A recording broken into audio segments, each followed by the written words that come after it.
Subscribe to our YouTube channel and press the bell icon to get the latest updates.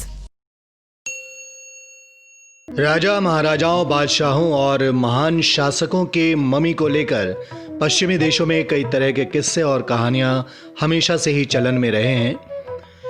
इतना ही नहीं, इन किस्से और कहानियों को लेकर कई फिल्में भी बनाई गईं। इन किस्सों को लेकर जब भी कोई रिसर्च और खोजबीन चलती है, तब इनकी कई तरह की परतें दर परतें खुलकर सामने आती हैं और कई बार तो कई ऐसे बड़े खुलासे होते हैं जो बेहद ही चौंकाने वाले होते हैं।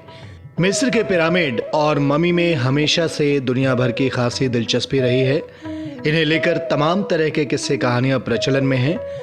हाल ही में प्राचीन मिस्र के राजा तूतनखामेन को लेकर एक नई खोज की गई, जिसके मुताबिक मिस्र के अधिकारियों ने एक चौंकाने वाला खुलासा किया।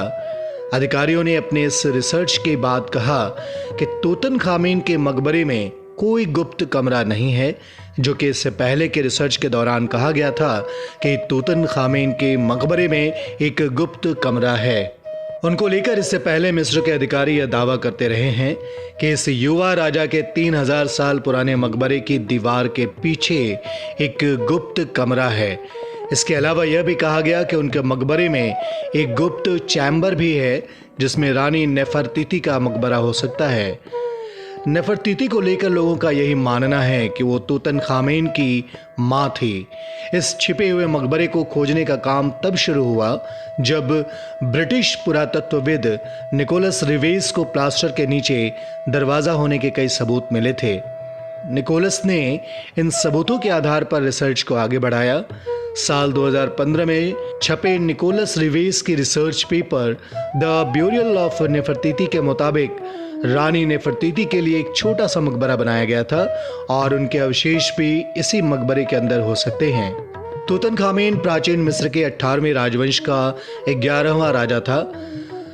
उसको अपनी प्रसिद्धि अपने जीते जी इतनी नहीं मिली जितने की मरने के बाद।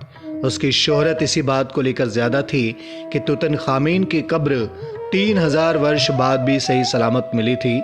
आपको बता दें कि तूतनखामेन ने महज 9 साल की उम्र में ही अपने मिस्र की गद्दी का पदभार संभाला था।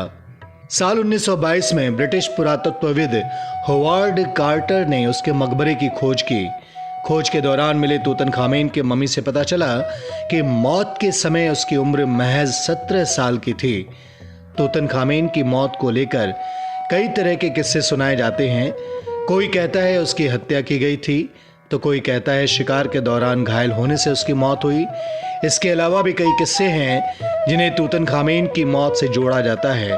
फिलहाल तूतनखामेन की मौत को लेकर अब तक कोई सटीक खुलासा नहीं हुआ है।